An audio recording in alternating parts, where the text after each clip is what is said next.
Module 9, the Peripheral Nervous System. Introduction.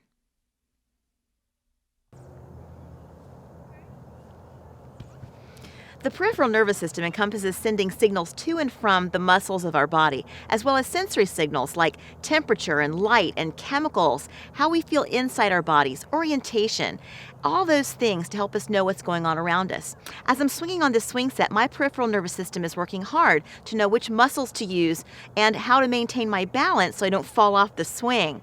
As we begin to learn more about the peripheral nervous system, you should begin to understand how our bodies take in information from the world around us and interpret that information to best help us as we move and live. The peripheral nervous system can be divided into two sections: the efferent division, sending signals to the effectors, the muscles and glands, that cause an effect, and the afferent division, sending signals away from the receptors back to the central nervous system.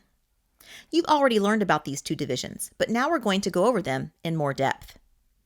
The efferent division of the peripheral nervous system can be further divided into two systems: the somatic motor nervous system and the autonomic nervous system. The major differences between these two groups has to do with the effectors that they control. The somatic motor nervous system controls the skeletal muscles, and the autonomic nervous system controls smooth muscle, cardiac muscle, and glands. Make a fist. Now open your hand. You did those movements because you intentionally made the effort to contract and relax your hand muscles.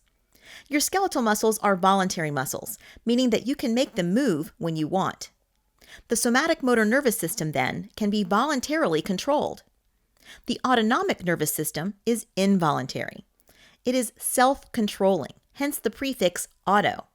And it can be affected by conscious thought, such as when you decide to think about a stressful subject and your heart rate increases a bit, or if you think about a relaxing subject and your heart rate calms down a bit. But the autonomic nervous system cannot be directly controlled by conscious thought. Anatomically, the somatic motor nervous system and the autonomic nervous system differ as well. For the somatic system, there is only one neuron with its cell body located in the central nervous system and extending out to the effector. In the autonomic system, there are two neurons going from the central nervous system to the effector: the preganglionic neuron and the postganglionic neuron. The cell body of the preganglionic neuron is found in the central nervous system, either in the spinal cord or the brainstem. You can see it here. The axon extends out and synapses with the postganglionic neuron at an autonomic ganglion. A ganglion is composed of the cell bodies of neurons that are outside the central nervous system. That is why one neuron is preganglionic and the other is postganglionic. There's a ganglion between them. The postganglionic neuron's cell body is in the autonomic ganglion, extending its axon to the effector. Another difference between the somatic and autonomic systems is the appearance of the neurons. Somatic motor nervous system neurons have myelinated axons. In the autonomic nervous system, the preganglionic neuron's axon is myelinated, but the postganglionic neuron's axon isn't.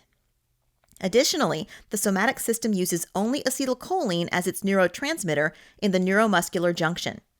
In the autonomic system, the preganglionic neurons use acetylcholine, but some postganglionic neurons use norepinephrine as their neurotransmitter to their effector organs. Well, we've compared the two systems' controls, anatomy, neuron appearance, neurotransmitters, and lastly, we can say that the response from the effectors of these two systems is different too. The somatic system is an excitatory system, existing only to excite their effectors, your skeletal muscles, when acetylcholine is released at the neuromuscular synapse. However, response from the effectors of the autonomic system can be excitatory or inhibitory. Some neurons can excite smooth muscles to work, such as when your stomach becomes full of food and it needs to digest it. Yet other neurons of the autonomic system inhibit stomach muscles when you are doing something strenuous, like exercising.